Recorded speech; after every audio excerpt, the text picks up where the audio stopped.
Okay, good. Now, ladies and gentlemen, Tom Byrne, the president of the Korea Society.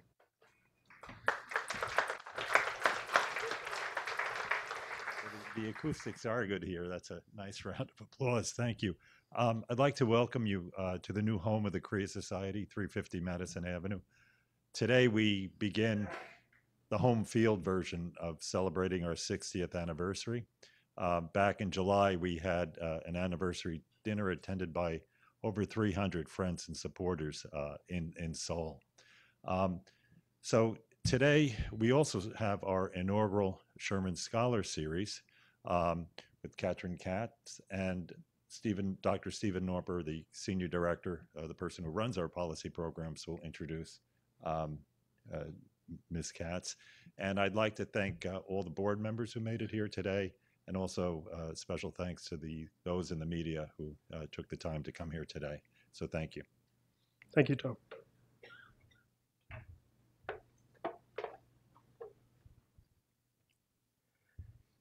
So thank you all and welcome. This has been a wonderful journey to launch the 60th anniversary program season with Katrin Katz, who is with us as the inaugural Sherman Family Korea Emerging Scholar. And she's here given the generous contribution of Phil and Brigitte. Mr. and Mrs. Sherman are very dedicated to Korea. They have been great supporters of the Korea Society.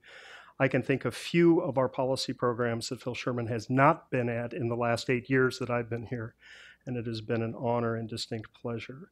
And so last June 2nd, when David Kong from USC was in conversation, Phil came up after and he said, 2 ideas for you, and he always has great ideas. One, I have a young scholar with me, and he's a great historian. Could you do something with him? And he ended up writing what you have here, which is a short history of the Korea Society. And secondly, he said, I have an idea for growing a new generation of American thought leaders on Korea.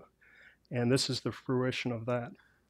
The individual who came to us and really emerged as the finest of our initial applicants is Katrin Katz. And it was a remarkable application indeed. She is a doctoral candidate at Northwestern University in Chicago, my hometown, and she produced a synopsis unlike many I've seen. She has served as an adjunct fellow with CSIS and is former director for Japan, Korea, and Oceanic Affairs on the staff of the White House National Security Council under George W. Bush, who will be honored tomorrow at our gala as the recipient of the James A. Van Fleet Award.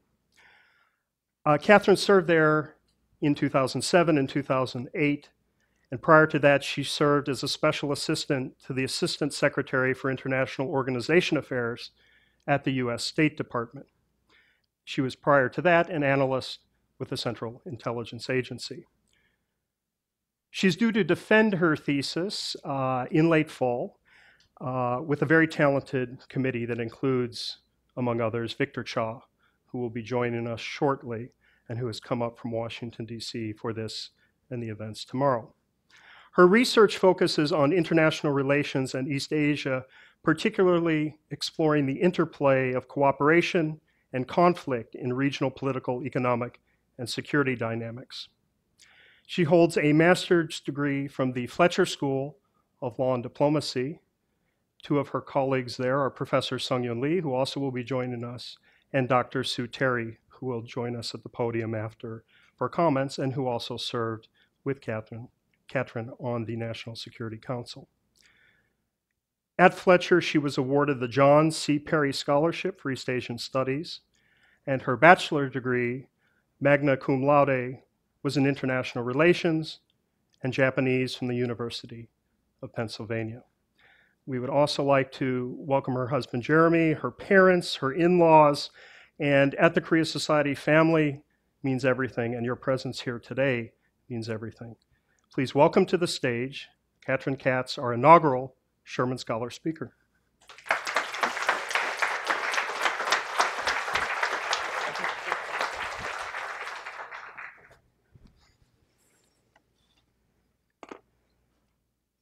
Well, thank you, President Byrne and Dr. Noerper, for the warm and generous introduction.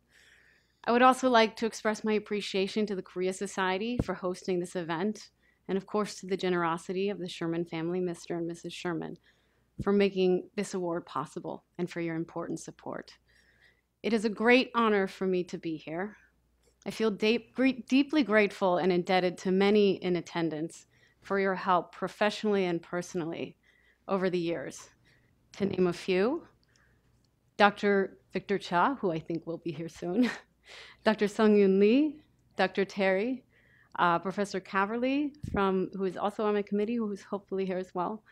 I also have to mention Hendrik Sproit and Wendy Perlman from Northwestern, who are not here, but are also very important to this project.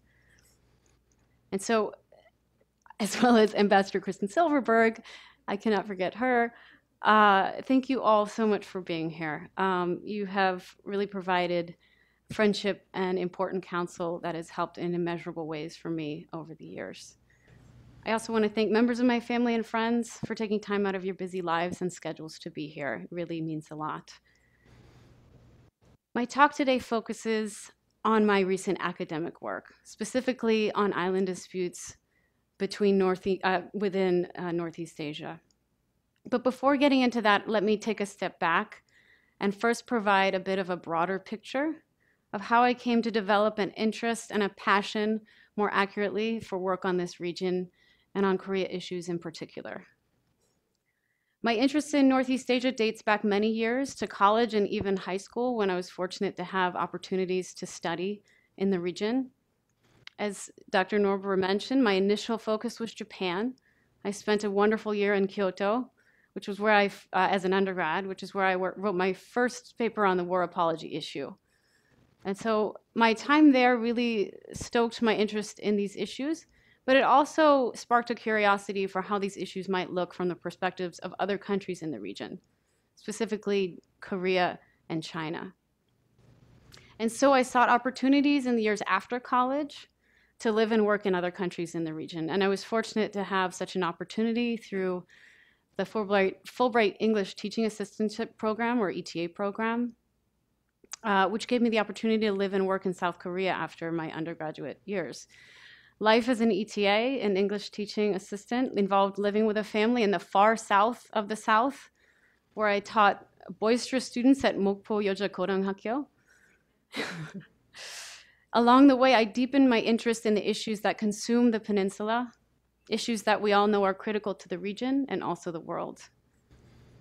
But on a personal level, through my time in Mokpo and later in Seoul, I formed friendships and connections that left me with deep admiration and respect for the people of Korea. I also want to mention early on, I came into the Korea Society before venturing as an ETA, and then President Don Gregg made time for me. A very busy person, he made time for me at a time he didn't need to, and that made a really deep impact on me early in my career, and I want to acknowledge Ambassador Gregg for that and thank him.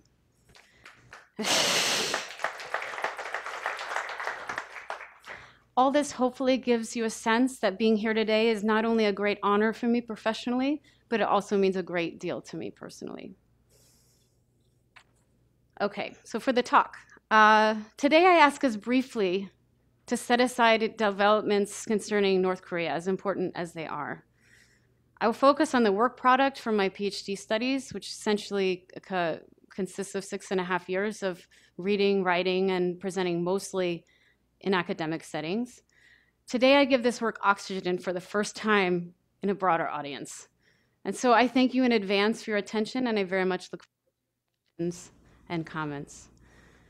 The empirical focus of my research, as I noted, is 2 island disputes in Northeast Asia, specifically the Dokdo-Takashima dispute between Japan and Korea, and the Senkaku-Diaoyu dispute between Japan and China. Many in this room are likely aware of the basics, but I think it's important to first geographically orient ourselves. The first dispute between Japan and Korea is over 2 islets and rocks surrounding them in waters between Japan and Korea, known in Japan as the Sea of Japan and known in Korea as the East Sea. They are largely uninhabited, with 2 seasonal residents and a rotational Coast Guard detachment. And they're also quite beautiful. You've probably seen many pictures, maybe even visited. These dramatic rocks jutting out of sapphire waters, though not so conducive to habitation. The second dispute is over 5 small islands in the East China Sea, southwest of Okinawa. These islands are referred to as Senkaku in Japan and Diaoyu in China. Also, Taiwan is a part of this, but I focus on the Japan-China dynamics. They are fully uninhabited, with active claims dating back to the early 1970s. So those are the islands. My objective today is to provide a general overview of my work on these disputes, specifically to do 3 things. First, I'm going to briefly describe the conflict patterns in these disputes and why a deeper understanding of them is important. Second, I introduce a theory I've developed to deepen our understanding of conflict patterns in these disputes, which focuses on domestic drivers of dispute dynamics. And lastly, I highlight key takeaways from this work that resonate beyond these disputes and indeed beyond the region. Take a quick water and give you all a break too. Quick drink. So my time in government taught me a lot of things, but one thing it taught me is to put the bottom line up front. And so I'll forecast 2 takeaways for you before getting into the other details. First, these disputes involve tension between forces of nationalism and interdependence. Forces so deeply entrenched within the region, they have a nickname, which we probably have all heard: hot economics, cold politics. This phenomenon has been considered unique to Northeast Asia. In recent decades, we've all seen commentaries puzzling on this paradox of these deeply entwined economic partners who also have security interests aligned in the case of North Korea. So if they have these kinds of relations, why would they frequently stoke tensions over these territories and over, of course, a broad range of historical issues? This is the question we've seen posed. However, this long-standing interplay of economic interdependence and nationalism now has ominous echoes elsewhere in the world. And so one takeaway of my research is to demonstrate that conflict patterns in Northeast Asia might serve as a useful source in projecting how dynamics of nationalism and interdependence might play out elsewhere in the world. On the hopeful side, the cycles we have seen in these disputes, nationalist charge escalation, have coincided with rising prosperity and the absence of war in the region in recent decades. So these dynamics suggest that high levels of nationalism might make the long-term settlement of these disputes possible, and indeed it does, but it also does not necessarily mean the end of days. But we cannot be complacent that these patterns can continue, and this is my second takeaway. Cycles of escalation and de-escalation can be stabilizing. Iteration entrenches patterns and scripts. Over time, the various actors seem to learn their parts, and audiences can become inured to potential dangers. But dynamics in the world can and do change.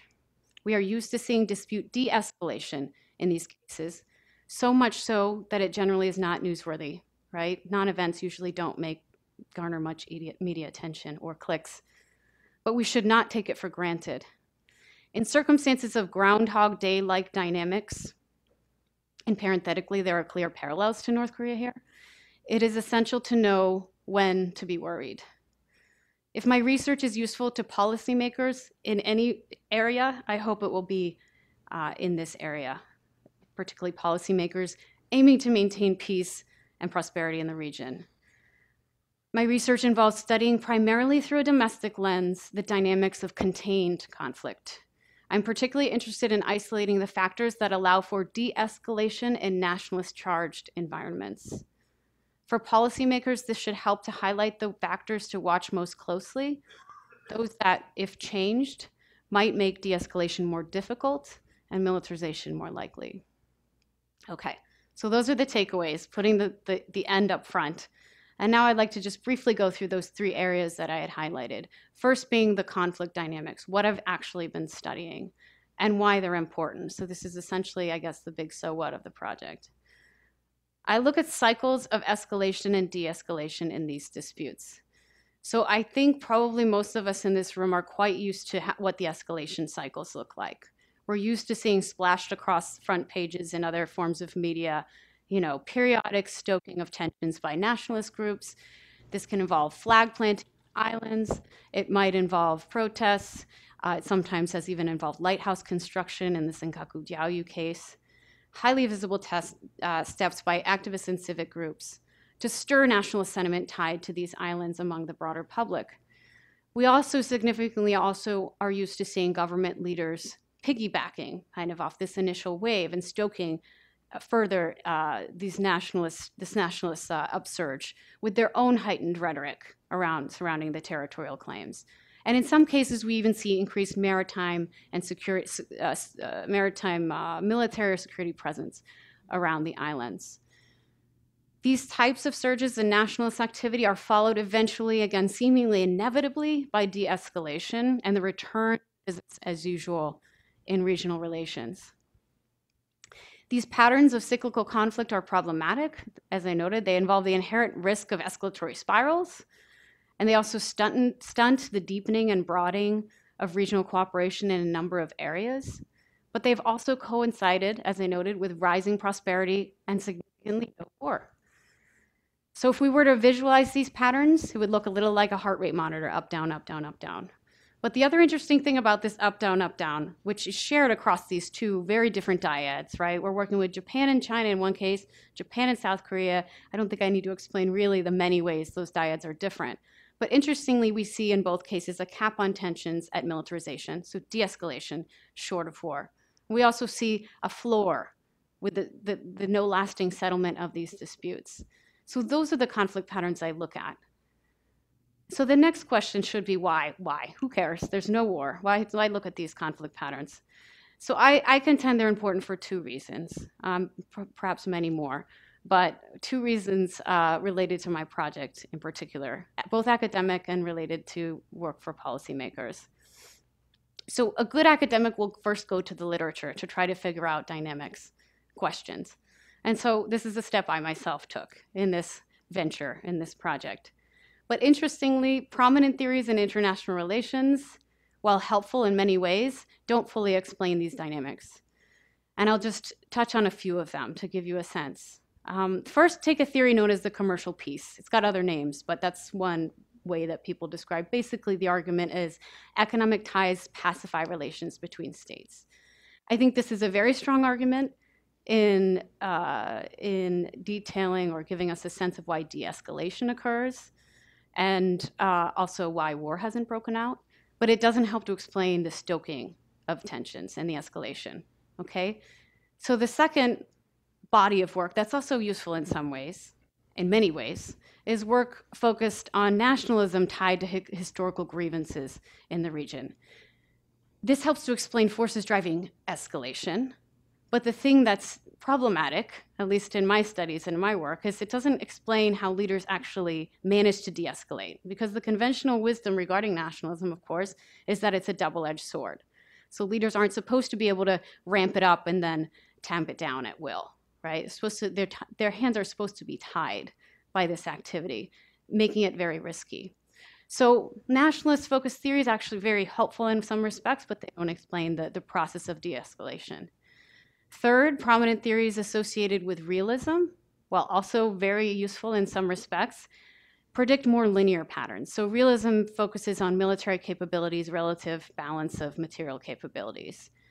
And generally, they predict more linear patterns. So Japan and China, we have rising power theory that comes into play. But these theories, prominent in realism, really predict more, a ramp up, a gradual ramp up, or maybe like a steady wait and see till the time is right for a real conflict. Instead, we see this vacillation. In terms of South Korea and Japan, prominent realist theories predict balancing, right? They predict that these countries would actually cooperate to counter China's rise. And that's not what we see. So in summary, these three very useful, very powerful theories still leave four big questions unaddressed, which are the questions I focus on in my research. First, what explains dispute escalation in the midst of high levels of economic interdependence? Second, how have leaders managed to de-escalate these disputes after rallying nationalism? Third, why don't Japan just cooperate to counter China? And for that matter, why haven't Japan and China gone to war? And lastly, and perhaps most important to policymakers, what forces might change the patterns of recent decades, making militarized conflict more likely and or diminishing the ability of leaders to de-escalate? Okay, so now I get to the theory. I'll take another drink of water.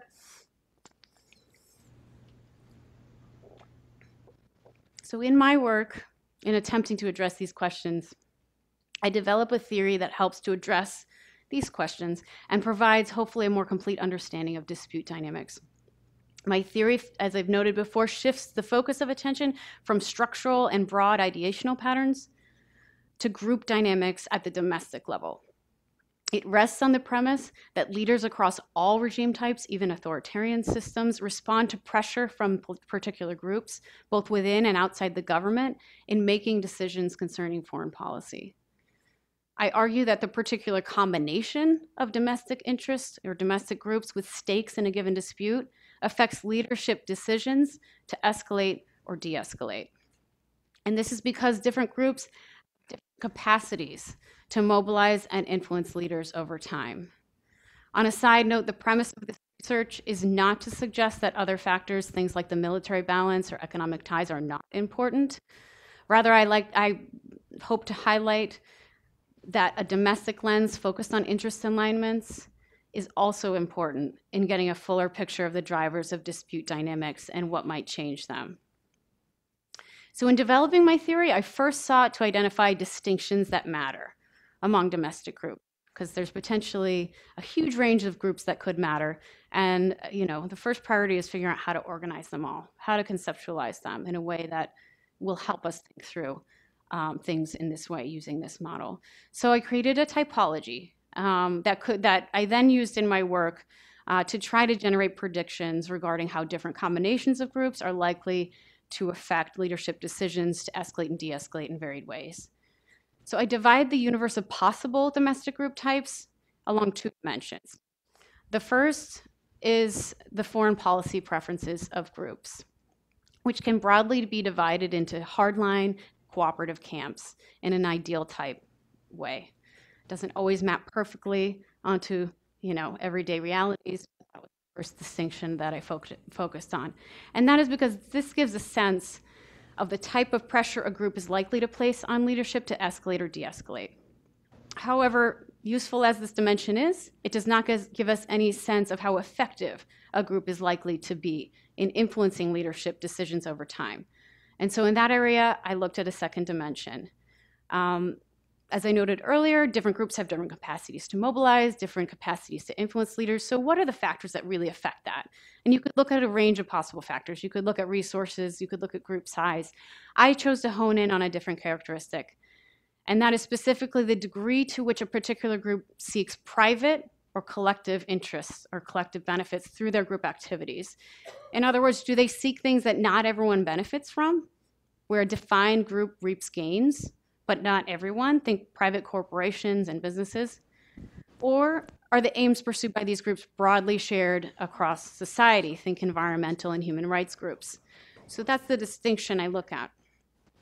My theory contends that private interests, either cooperative or hardline, should have the greatest ability to influence leadership decisions regarding foreign policy over the long term. And the reason these private interests should have this capacity is, in this area, I rely on previous work on collective versus private interests. Two reasons. One, private interests have greater capacity to mobilize over long periods. So here, I rely on Manker-Olson's work on collective action in public goods, which highlights the difficulties that groups focused on collective interests face in mobilizing to advocate on behalf of those interests over long periods. And to paraphrase, this is because individuals are often reluctant to devote significant energy and time to get benefits they would get even without the effort. So this is known as the free rider problem when public goods are involved. The second reason why groups seeking private interests should be better able to influence leadership decisions is private interests have an easier time log rolling. In other words, trading favors among groups with diverse interests into broad coalitions that yield unique channels of access to and leverage over state actors. And here I rely on Jack Snyder's work on domestic interests in foreign policy during the imperial era In this work, Jack Snyder explains how concentrated, what I call private interests, have advantages over diffuse, what I call collective interests, in forming coalitions that increase access to leaders, and sometimes even, in his words, capture the state. Okay, so I'll pause for a minute because that's a lot. That's the basis of the theory, but what does this actually mean for dispute outcomes in Northeast Asia? So I've talked about the conflict patterns, I've talked about group types and domestic groups. What is this? How does this all work together? So what I do in my dissertation, and I won't do here, I'll spare you, is to detail predictions and hypotheses and map out how well they apply to specific cases. And I look in depth at 4 episodes in particular of these disputes. But today it's too close to cocktail hour. I'm not going to do that. What I will do is highlight the interest configuration or the combination of domestic group types that has predominated in Northeast Asia in recent decades, and provide a rough sketch of how this particular combination of groups has affected dispute patterns of escalation and de-escalation between war and peace.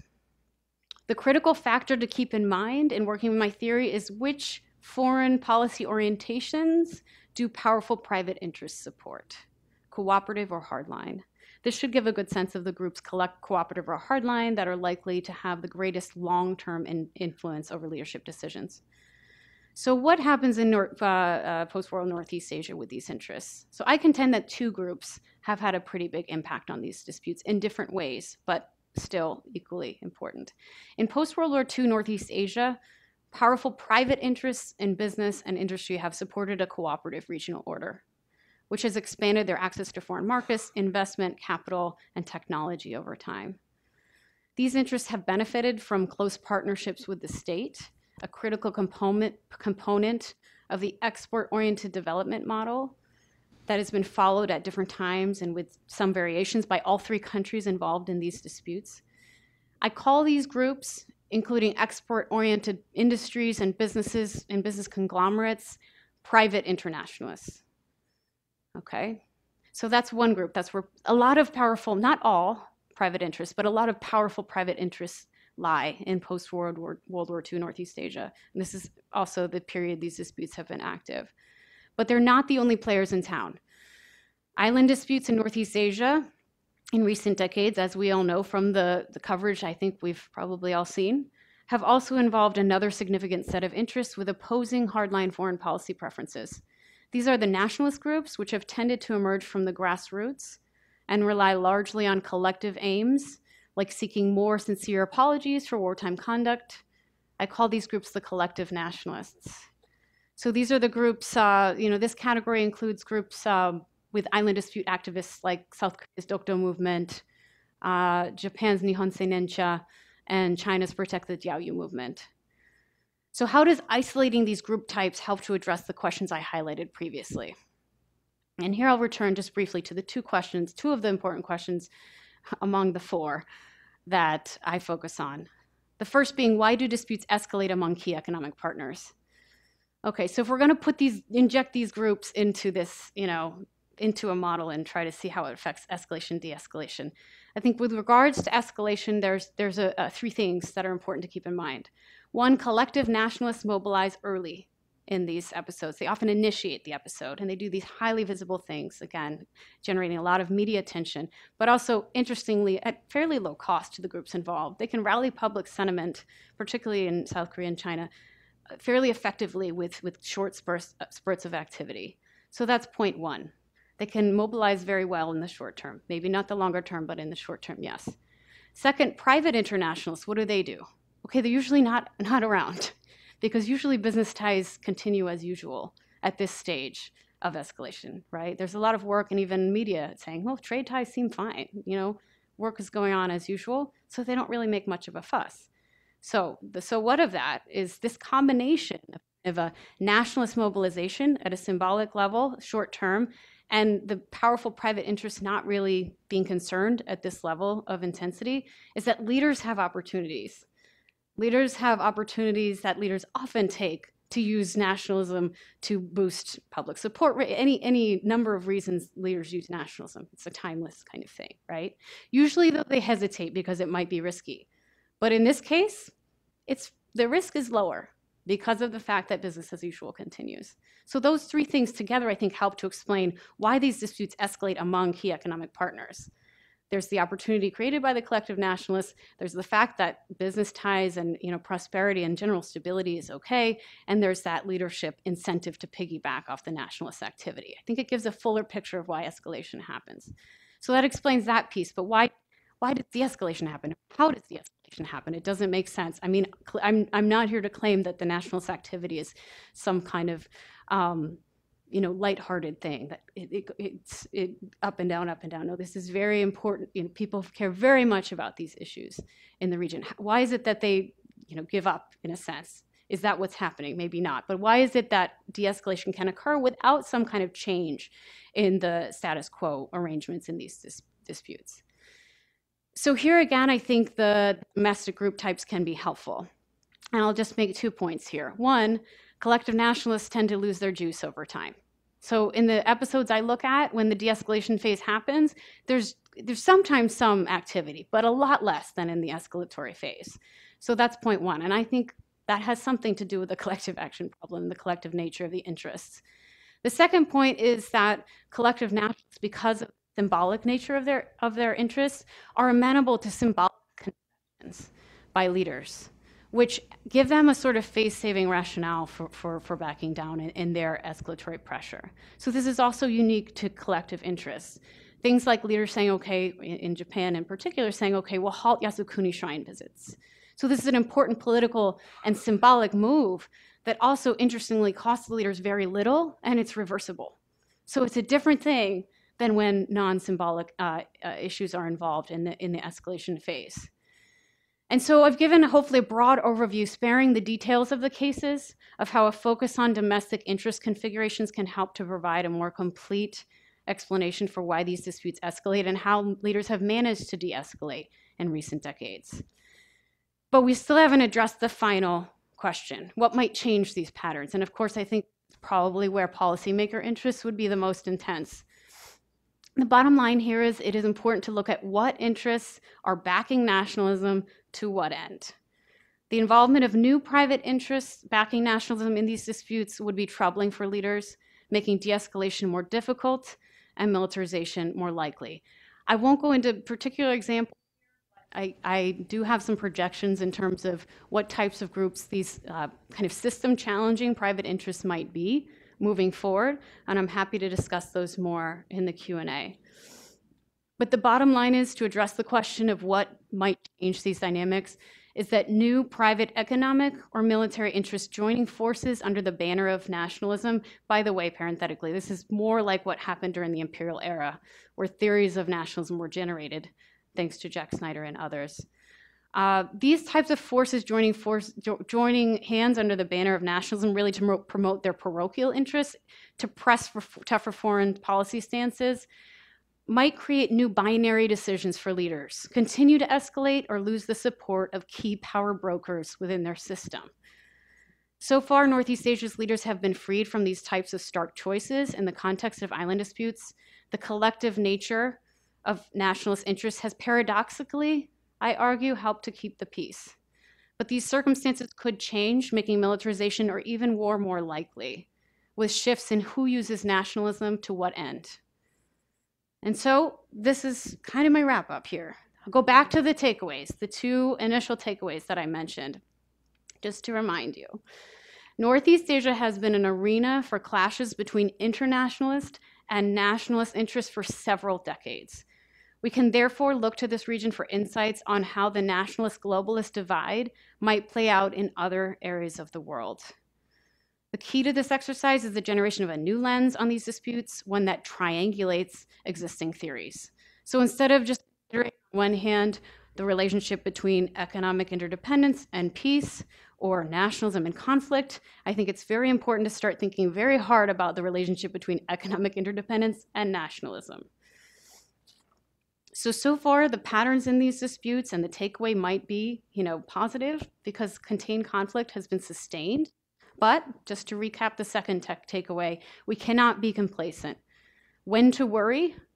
When private system-challenging interests begin to use nationalism to further their own parochial aims, In other words, groups for whom conflict and war can pay. We're not there yet in Northeast Asia, but we could move in this direction. I contend that keeping an eye on any shifts and configurations of domestic interests is an essential addition to other levels of analysis, things like looking at the military balance and looking at economic ties. It is particularly critical in assessing if the latest episode of new nationalist charge escalation is something new, something more prone to actual militarization, or whether it is a further iteration of a well-rehearsed script where de-escalation can be counted on to quietly save the day. Thank you.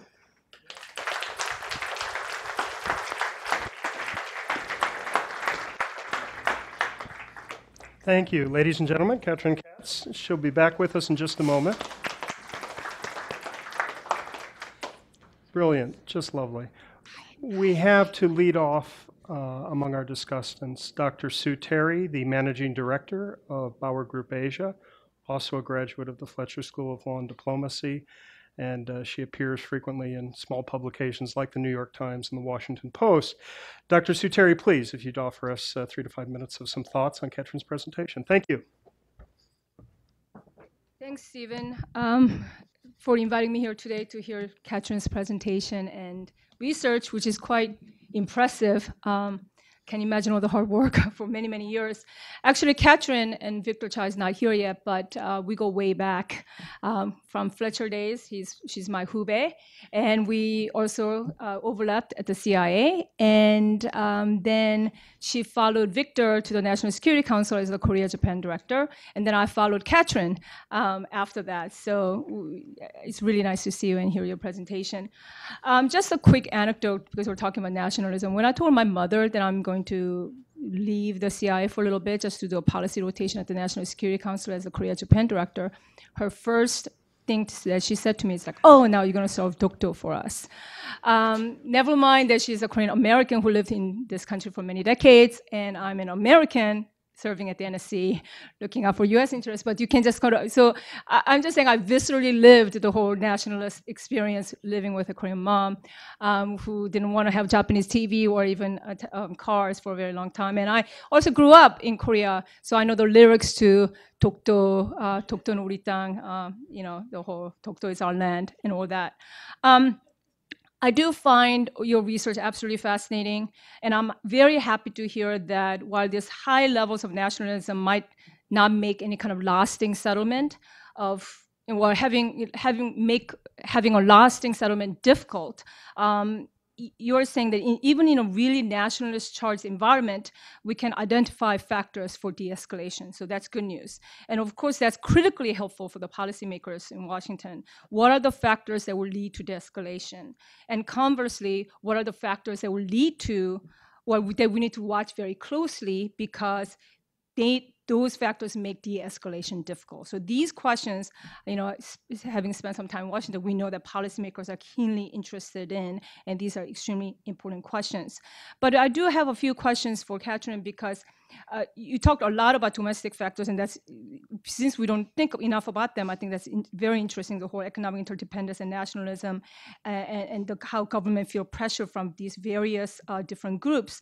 But and I know that your whole dynamic of contained conflict, you studied this from the lens of domestic lens, but still, I wonder if there's space to sort of talk a little bit about the external factors too, because we, you know, from an outsider perspective, there's a natural question that comes up. So to begin with, for example, in the whole Dokdo-Takashima dispute, do you see a role? What is the role of the United States in leading to escalation or de-escalation? So I hate to be so U.S.-centric about it, but it was just kind of the question that I wonder if it's just worth addressing, or to say if we have any role to play.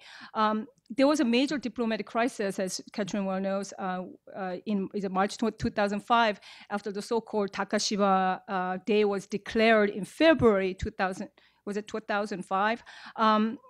And there was competing claims to Dokdo and Takashima that began to escalate, and in 2006, you know, I think one of the worst incidents, South Korea dispatched 20 gunboats, threatened to use force to prevent Japanese maritime survey ships from approaching the islands, and the two sides really edged toward confrontation. Rhetorically, it totally escalated, and nationalist public opinion was mobilized, particularly in South Korea. I'm not sure about Japan, but I know that at least in South Korea. And I thought, and you can please correct me if I'm wrong, that there was this last-minute diplomatic efforts from the United States, very quiet behind-the-scenes efforts by the United States. And that I thought, maybe mistakenly, that resulted in the temporary send-down of de-escalation of that particular conflict. So just my question really is how important or not, the right push from the United States matter, particularly since from Japan and South Korea's perspective, we are the common ally, right, in either aiding escalation or de-escalation of the conflict. And so the question is, can U.S. act as an honest power broker in facilitating progress or dampening down tensions? And secondarily, I wanted to sort of ask question, further clarification on the role of external conditions to other environments. Like I think you briefly mentioned the North Korean crisis, just because we're going through this right now, and a little bit more on China. I just have my questions about that, because your research maybe suggests that South Korea and Japan continue to escalate their disputes rather than cooperate to balance against China's rise. Or respond to North Korean threats as realists expect. That's sort of a realist expectation. But in general, we have seen when South Korea and Japan improved relations, well, in the better days of South Korea-Japan relations, we did have better days. Like former President Kim Dae-jung, for example, when he came into the office in 1998, he didn't only pursue sunshine policy towards North Korea, he pursued sunshine policy towards South Korea. He was seeking reconciliation with Japan through engagement, and the highlight of that bilateral relations between Korea and Japan then occurred when Kim Dae-jung went to Japan in 1998, and Prime Minister Obuchi and President Kim declared their intent to improve their bilateral ties through political, security, and economic and cultural exchanges and so on. And that led to collaboration, and regional security matters really improved, and even exchange between the militaries and so on. And by 2002, South Korea and Japan even held jointly, even co-hosted the World Cup. So during that time, that thought between Korea and Japan were external motivating factors, I thought, and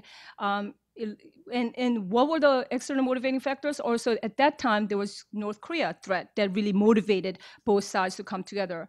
And so maybe did that have a link towards not having tensions over the Dokdo Takashima territory or other issues?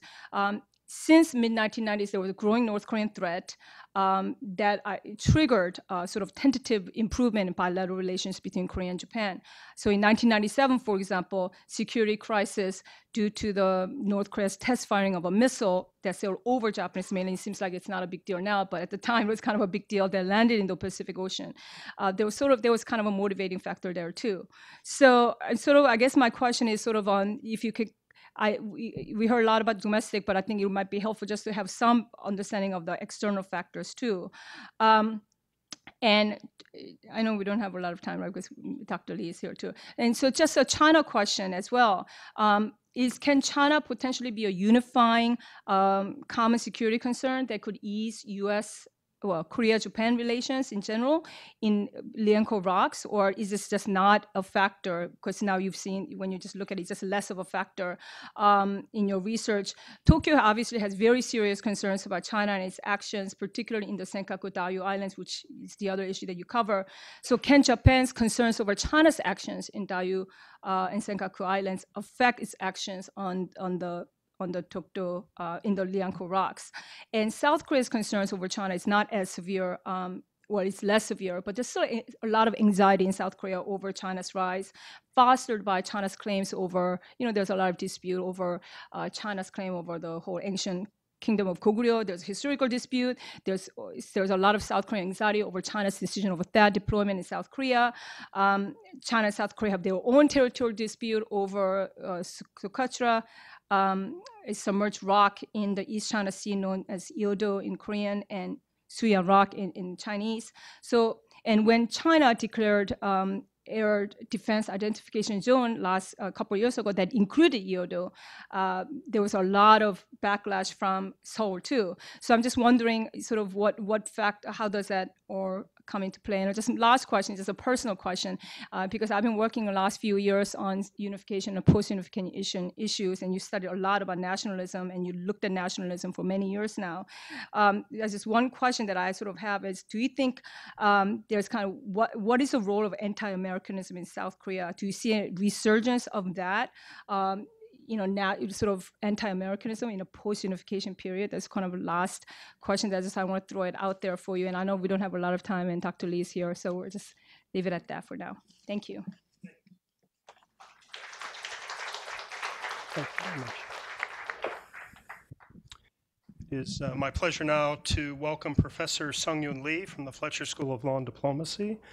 Professor Lee was one of Katrin Katz's professors at the Fletcher School, and he has just arrived. Professor Lee, please come to the stage, and he will offer 3 to 5 minutes of thoughts or commentaries or queries for Katrin. Thank you. Good afternoon. It's an honor for me to be here and to share with you some of my thoughts on Katrin's research and on the issue. Let me try to frame the issue in a broad historical context. The East Sea, or the Sea of Japan, has long been an arena for aggression, two-way aggression. We don't even have to go all the way back in history to the Mongol invasions of Japan, employing by force thousands of Korean sailors in 1271 and 1284, or Hideyoshi's invasions. But rather than commerce and comity, of which there was plenty, we remember the aggression, we remember wars, we remember gunboat diplomacy in 1875 and 1876, leading to the opening of Korea to Japan. We remember Japan's aggressive military campaigns in 1894 in war against China. We remember Japan's aggressive military campaign in 1904 against Russia, traversing the choppy waters of the East Sea toward the Asian mainland. And of course, in more recent history, in the post-1945 era, there was a lot of heated issues between the Republic of Korea and Japan in the 1950s. In the years following the end of the Korean War, the Syngman-Rhee line, MacArthur line, the Korean government arresting thousands of Japanese fishermen at times. So, coming to more recent issues. Katrin mentioned the incident in 2005 when Japan's Shimane prefecture declared that henceforth, on the occasion of the 100th anniversary, 100-year anniversary of Japan's incorporation of Takeshima, February 22nd will henceforth be Takeshima Day. That was an escalation, unnecessary escalation, as perceived certainly by the South Korean public and government. The South Korean president, Roh Moo-hyun, a few days later in early March, declared that we are on the verge of a diplomatic war against Japan. And what happened? His approval rating, which was quite low at the time, hovering at all of 20%, within 5 days went up to 48%. Thus, reaffirming the truth that you play the anti-Japan card. Politically, it may be myopic, but it helps you. And I would say that all previous South Korean administrations at one point have played that anti-Japan card, as Lee Myung-bak, President Lee, did when he became the first Korean leader to fly on a helicopter into Dokdo in mid-August 2012, when politically he had his back against the wall with his closest aides, including his brother, in trouble. What is the essence of the issue? Dokdo, Takeshima. What's the big deal? Well, if you have the occasion to visit the islets, they are quite beautiful, really spectacular. Not that big, but much bigger in real life than you see in photos. But what is the issue? What is Japan's grounds for claiming territorial sovereignty? What is South Korea's? There are many, many arguments, of course, but what matters the most is that South Korea has controlled, administered Dokdo over the past 6 decades or more. And that is key because in every arbitral judicial decisions on disputes over islands and islets since 1945, the key determinant in the settlement or the decision was not historical records, but who has exercised government control over the past century. Of course, in the first half of the 20th century, Korea had no say in the matter because Korea was a colony of Japan. But the fact that Korea has administered, the government has controlled Dokdo since 1945 makes the case really unassailable to the Korean government. Also, furthermore, the fact that in terms of the international law of geographical contiguity, or more accurately, I think one should say proximity, in terms of the distance, Dokdo is about 50 miles from Ulleungdo, which is, of course, South Korean territory. And the closest point of any Japanese territory is about 90 miles from Oki Islands. So South Korea has really an unassailable case. Then the question becomes, why fret over it? Why get all riled up whenever Japan says that February 22nd is Takeshima Day, or the government says repeatedly Tokyo claims that it's Takeshima, it's Japanese territory? I think the wiser response would be to ignore it, or even take the issue to court. Of course, South Korea doesn't need to because it already owns Dokdo, if you will. But the silver lining in all this, and I really told myself I would not sabotage this issue and your presentation with North Korea by bringing North Korea into it, as you write in your paper too. But the silver lining is North Korea. One day, if there is to be a change in the status quo in the Korean peninsula, which, as all of you know, is a polite way of saying if North Korea falls, collapses, there will be a prime opportunity for Japan and South Korea, and perhaps even for Japan and China, to forge a new peaceful order, a new era of genuine reconciliation. How? By having active Japanese operations, including military operations, that would be minesweeping and other operations in and around the Korean peninsula, as we saw in the early phase of the Korean War in September, October, November, and December of 1950. Of necessity, Japanese former sailors of the Imperial Navy, over 1,200, participated in those dangerous combat operations, incurring a few dozen casualties. Nobody knows exactly how many Japanese were killed, but 2 ships were torpedoed, 1 hit a mine and exploded. At least 60 people were killed in the early phase of the Korean War. It is no secret that is the preferred policy position of the United States to have active Japanese maritime self-defense involvement.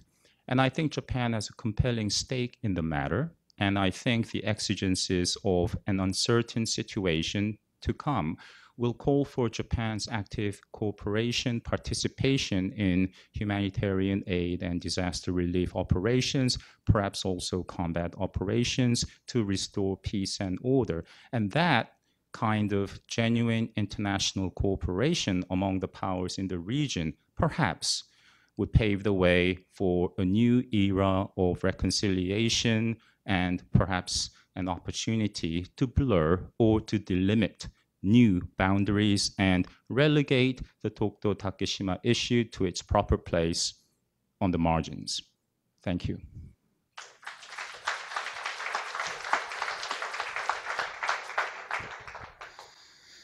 And before we turn to your questions, we have a final discussant, the CSIS Korea Chair and the Director of Asian Studies, prominent professor at Georgetown University, and former George W. Bush administration official on the National Security Council, Dr. Victor Cha. Victor, welcome.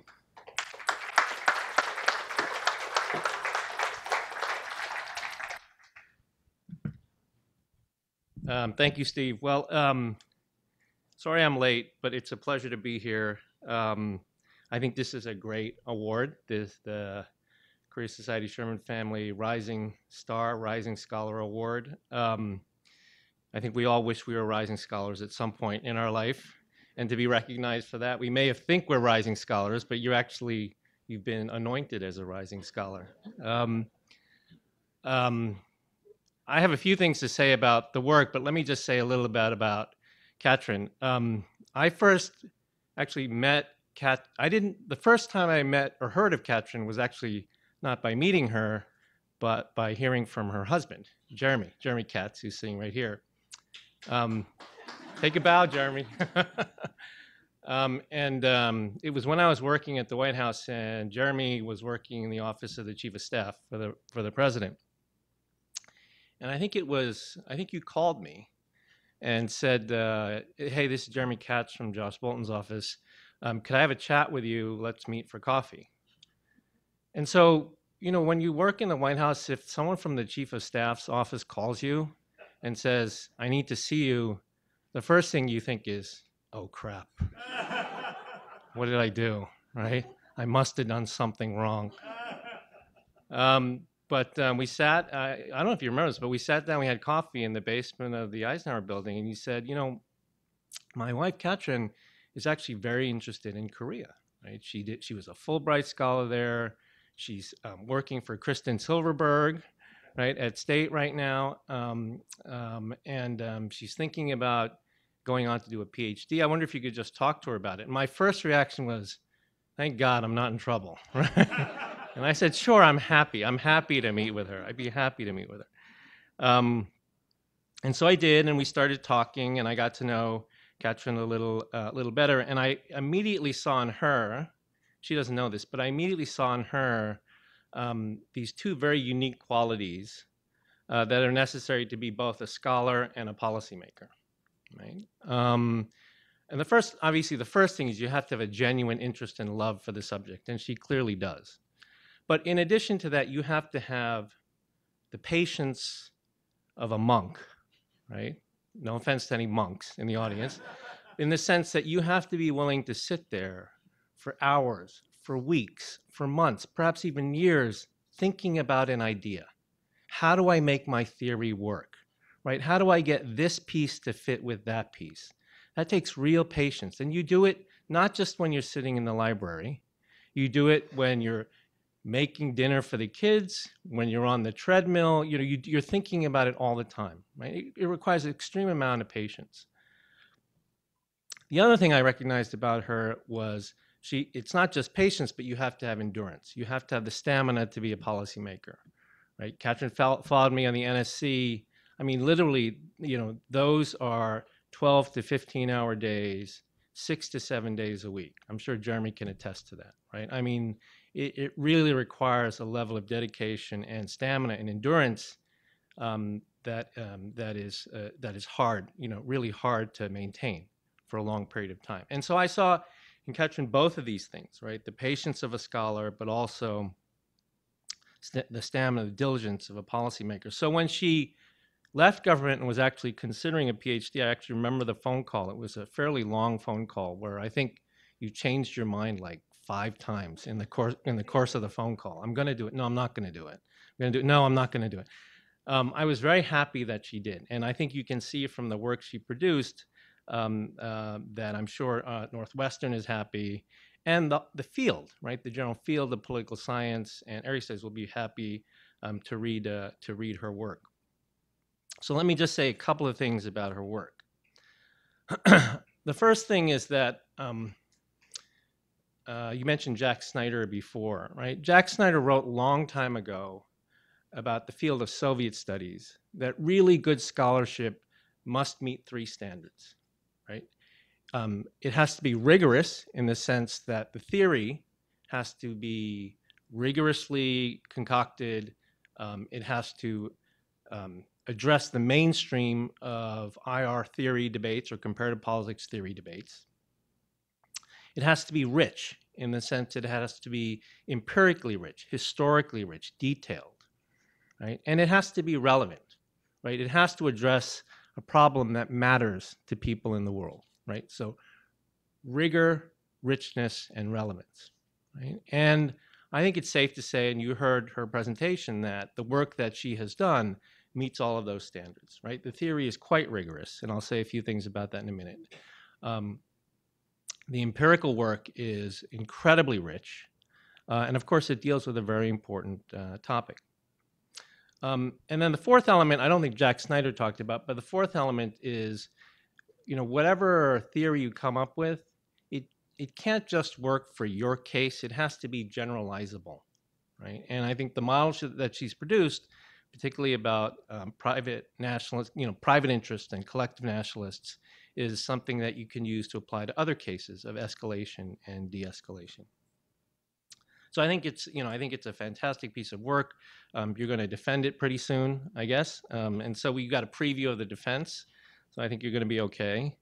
And then the third thing I want to say just about the work itself is that, so my first book was in a similar area. My first book a long time ago, when we used to write stuff on typewriters, right? A long time ago was in a similar area. So I have a true appreciation of what she's doing, right? What Katrin is doing is she's trying not to say the answer to this question about escalation and de-escalation simply has to do with power and threats, external threats, and it doesn't simply have to do with emotion, because these are sort of the two areas that people go, scholarship has gone, when they try to explain escalation and de-escalation when it comes to these sorts of issues. She has tried to model something that's very sophisticated, that systematically tries to incorporate domestic interests and domestic politics in understanding the variables, the causes for escalation and de-escalation. And that's a very important contribution to the field. It really is. And that's why I give her a lot of credit for that. And it's also a model, right? She has created a model. And the models are important not just for academia, but the models are important for policymakers, right? Because when policymakers who don't have a lot of time, they don't have time to sit there and read, 500 pages? Your dissertation, 500 pages? They don't have time to read 500 pages, but they do need to know, Katrin, what's the primary thing that we need to focus on here, right? And her model tells you that, right? It tells you what is important when you think, whether you're talking about Tokdo or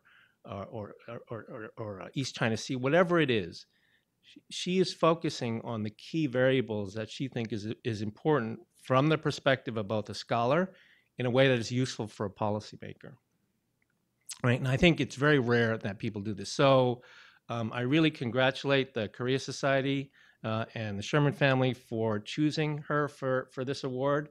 She's going to be a tough act to follow next year, or whoever's going to be next. And so congratulations to you, and thank you all very much.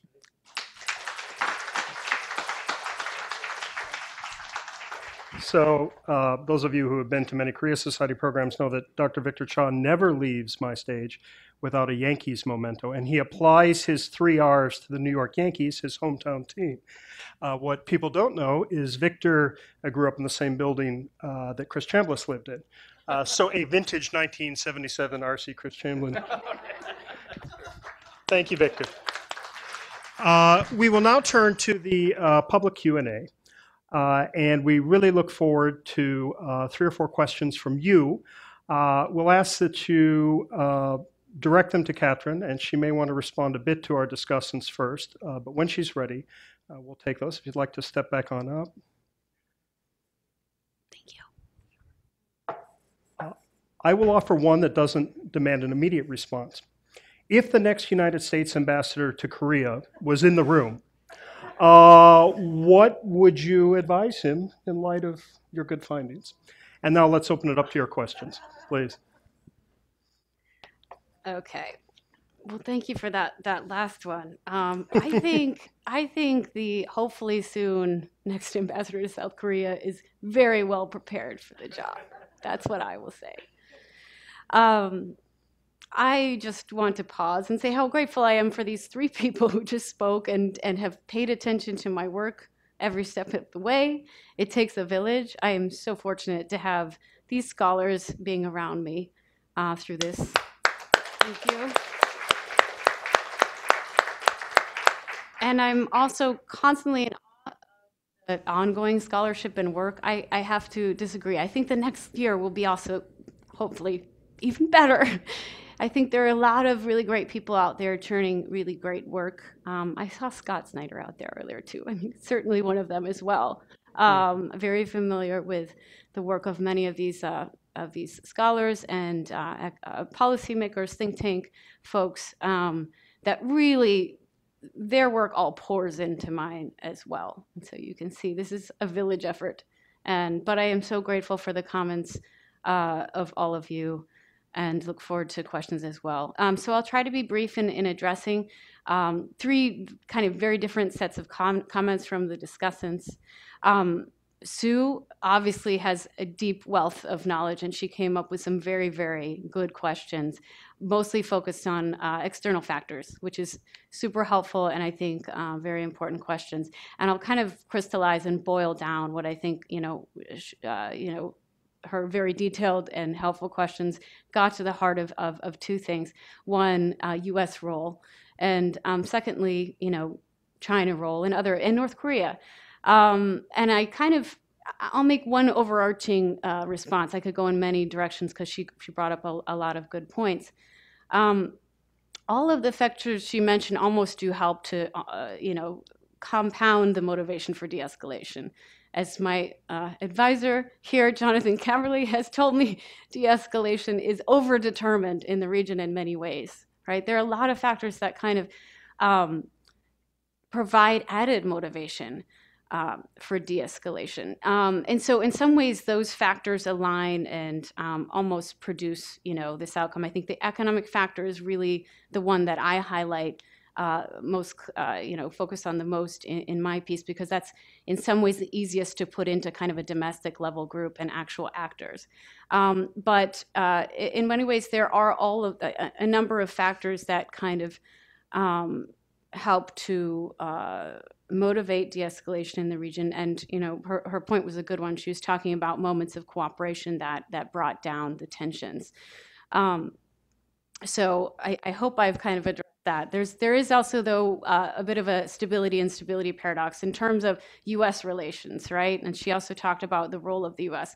So we've officially always been a neutral player in this, and I quite in terms of both disputes, really, but particularly in South Korea-Japan dispute, this is a dispute between two close friends and allies. So it's quite awkward to mediate in any active way. But of course, we always do behind the scenes try to encourage moments of reconciliation. Those actions on the U.S. part tend to be much more effective when tensions aren't high.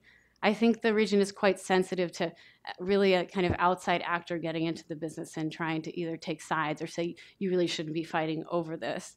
I don't think that can be so helpful. In quieter moments, we absolutely do try to encourage long-term reconciliation of these issues, and we'll certainly continue to. But again, that's more likely to be helpful in moments of quiet. In terms of the stability and instability paradox, I won't go into that too much, but I did find in some of my cases that when there was some risk of the U.S., getting out of the mix, that South Korea and Japan, and Dr. Cha's work has pointed to this as well, South Korea and Japan tend to actually cut this out. I mean, a lot of this activity is I wouldn't say optional to make light of it, but there's a choice that leaders always have that they're going to ramp up the tensions. And so there were periods in the early 90s, in the Japan-China dispute, but also in the 1970s, and Nixon shock kind of time, when I actually saw in the patterns of escalation and de-escalation that the escalation didn't happen quite to the same degree at the government level because of this concern that it might actually escalate, go through that roof of militarization without the U.S. involved to tamp down things. So I don't know if that's like a really concise answer to Sue's many good questions, but those are just some general thoughts. In terms of Dr. Lee, he's always just so eloquent in how he details the history of the region, and I just always appreciate how he paints those pictures and reminds us of the historical context. And so I'll just say that about appreciating his remarks, and also, of course, Dr. Cha's very incredibly kind remarks. But with that, I'd be happy to address other questions from all of you. Sure, please. We'd like to lead with a question from the media. If any of the media here in the room have a question. Okay, general questions, please. Please.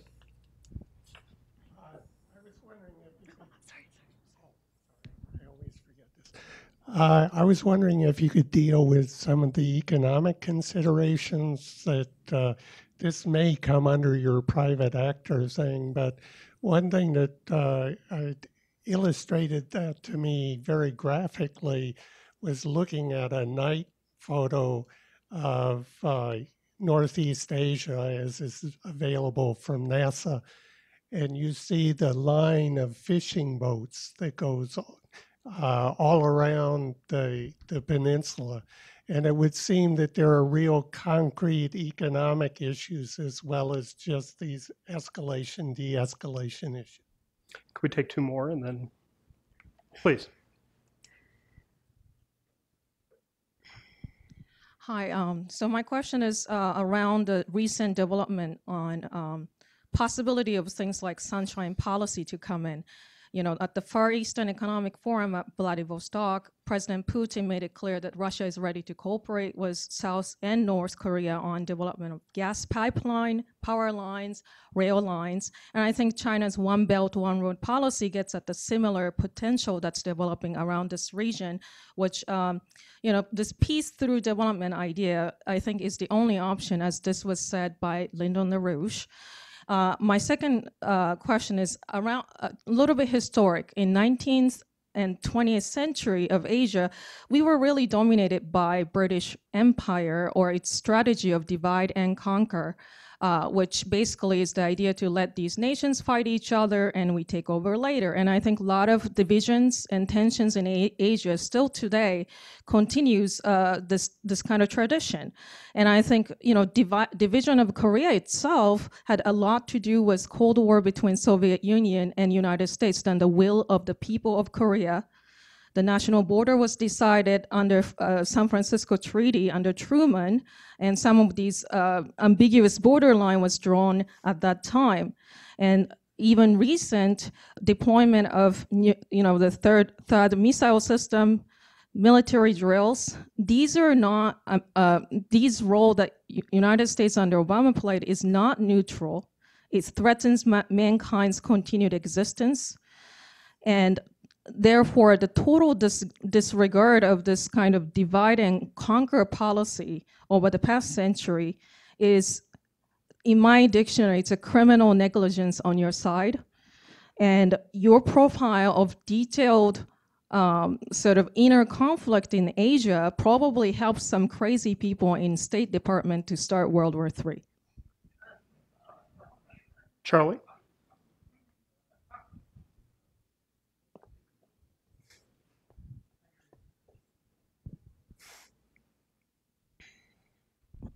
Hi, I'm Charlie Kimball with the Korea Center for National Finance. I come from an economics background, and I found your presentation very thought-provoking. And one of the things that hit me was your wondering what, after national leaders raise nationalism up, what causes it to go back down? And what hit me from the economics tradition was equilibrium. Maybe the equilibrium level is some sort of much lower level, and it just naturally returns to that level. But there's a danger there because, economists realize that there can be multiple equilibria, and that made me think if the nationalists push too strongly, or if the leaders push the nationalists too strongly, bingo, you get a new equilibria. Mm-hmm. Sean, last question. Hi, my name is Sean King. I'm a crazy person who wants to start World War III. Obama was the first sitting U.S. president to say the Senkakus fall under Article 5 of the U.S.-Japan Defense Treaty. Trump took it one step further in February by dropping the disqualifier that we don't take a position on ownership thereof. I think Taiwan's actually key to this because even Beijing says the islands are part of Ilan County in Taiwan, but since it controls Taiwan, they should be its by extension. Now you have a Taiwan government that's decidedly less interested in this issue than its predecessor. Given who's in power now in Taipei and DC, does Abe have a window to move this issue forward in his direction over the next few years? Thank you. Thank you. Katrin. Okay, thank you for raising a lot of really excellent and important questions and issues. I'll try to get to them in order and address each of them. The fishing question, thank you for asking that. I think it's fishing interests in these disputes has been quite interesting. There's one case in particular in the mid-90s, Dokdo Takashima dispute, where fishing negotiations were going on at the same time as a more symbolic Dokdo Takashima flare-up. And the role those fishing groups tend to play, I put them kind of temporarily into the private nationalist category with a caveat. They can, and the reason being they have material interests, right? They have concrete and non-symbolic interests involved.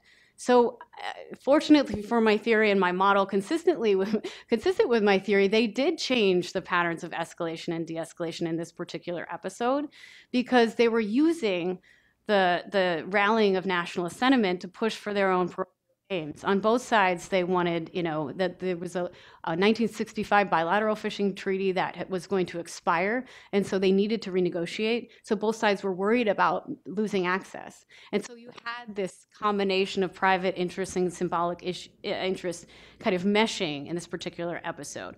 And so what happened, and also kind of consistent with the general model I laid out, was that the fishing interests wouldn't allow, particularly on the Japanese side, they were kind of rolled into the Susanzoku with the LDP and kind of very strong special interest alignments between Shimane Prefecture and Tokyo at that time. And so what happened was they actually, the elections passed. I mean, the initial stage of this episode involved politicians in fairly typical ways ramping up rhetoric. Around the 96 was a really important election for the LDP.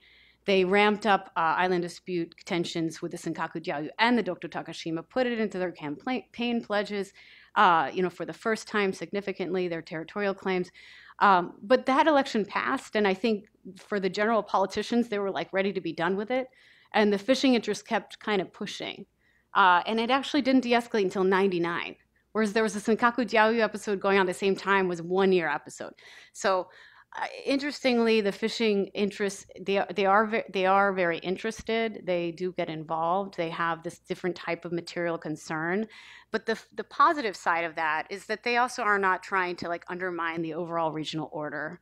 I mean, they basically took a short-term material side payment at the end of this episode in 99, and the South Korean groups actually got to pay us actual material payment in won, and the Japanese side got a pretty good fishing deal. Both sides benefited from the deal, but those are the side payments that were identified. My point being that there were fairly affordable side payments that these governments could identify. They weren't symbolic though, so it was harder to de-escalate. It was harder. They couldn't just go to the symbolic toolkit. And I don't mean to be too cynical about the symbolic toolkit because these are really important issues that are in play. But it's easier to kind of go to a rhetorical form of de-escalation than to actually need to make payments and hammer out bilateral agreements. So the fishing interests, I would call them private nationalists with a caveat that they're not looking to undermine the entire system. They actually benefit from a cooperative order. So thank you for that question. Let's see, try to address the next one. I think my view of this, I definitely don't agree with your views on the State Department, but I do appreciate your comments and needing to keep in mind the general history of the region. I think there's room for disagreement in terms of the roles played and the intentions, and I think that's an area that further discussion would be helpful. I just do have to respectfully disagree with your take on the State Department role in all of this. Let's see, on the equilibrium point, I think that's a really useful, helpful word, equilibrium. I think what I look at, if I weren't even looking at variation, it's an equilibrium. It's the vacillation between war and peace. That is in itself an equilibrium. And my point is to say this equilibrium is kind of locked into place by this dynamic of the two interests. And so it's not the best outcome, but it's better than alternative outcomes. And it's interestingly kind of been locked in by this combination of forces. But I also wholeheartedly agree. It's, there could be other equilibria. And so my overriding, goal in all of this is to be able to look for those factors that would take you to the next level. And what I like about looking at this level of analysis is that there's some agency, right? There's more agency than we're dealing with purely structural forces, economic forces. Sometimes I think it can give you a heads up before things get bad. I don't want to get into present day system in the US or elsewhere, but you can look at coalitional dynamics changing over time. And I think that's kind of a place to look, to watch, to see if a new equilibrium may be formed, a potential for that. And if there's any area to be able to direct it one way or another, hopefully we see that before we have an outcome that's not favorable to the continued peace and prosperity of the region. Lastly, okay, on the Senkaku Jiaoyu question moving forward, I'm not sure if I'm going to address the specific question, but I think interestingly, as things ratchet up on North Korea, Senkaku Jiaoyu has, in a sense, reached a new kind of equilibrium with a higher level of patrols. It still hasn't escalated or gone through the roof, but we haven't seen any like ADIZ, 2013 kind of big ratcheting up of tensions. There might be a moment here in general to just let that cool down. It's certainly something Japan's not going to stop caring about a lot, or China for that matter, but this might, crises bring opportunities in other areas. And so progress on these disputes, on these really intractable issues, tends to happen when things are quieter. So that's what I would say, maybe in a hopeful sense, in terms of projecting forward on that particular dispute. So. Before we invite you all to reestablish your equilibrium over refreshments and have a chance to meet with Katrin as well as Victor, Sue, Sung-yoon Lee, and others here, I would like to ask the Shermans to please stand and be recognized. And Katrin, on behalf of the Shermans and the Korea Society, we have the award for you. Thank you both very much for your generosity and kind support. Thank you. Thank you. You all have a lovely copy of the book to take. It does not have a check in it, but do enjoy the history read. We know that we will be seeing some of you tomorrow night for the gala up at the plaza. We can ask one favor of you, since there was no charge for admission, given the kindness of the Shermans. We did want to ask you for a favor. We will be taking nominations for the next Sherman Scholar between October 1st and December 1st, and information will be up online at koreasociety.org. By no means does that individual need to come from the area of policy. In fact, we're hoping that person may come from arts or finance or other types of scholarship. So please encourage those of you whom you know working on Korea. If you see bright lights that you would like to elevate, draw them to our attention and ask them to see us. And last, and perhaps in many ways most importantly, Mom, Dad, Jeremy, Ambassador, thank you for sharing Katrin with us. Katrin, you were just wonderful. We couldn't have asked for a more special time, and we're delighted to share more time with you over refreshments. Thank you all. Katrin Katz. Thank you so much. Thank you. If we could ask Katrin and her family to sort of lead us off with refreshments, as well as Drs. Cha, Lee, and Terry. Please proceed to our galley, and then people will gather in our gallery over wine. We have some fine wines and cheeses. Thank you so much. I was thinking of you all day.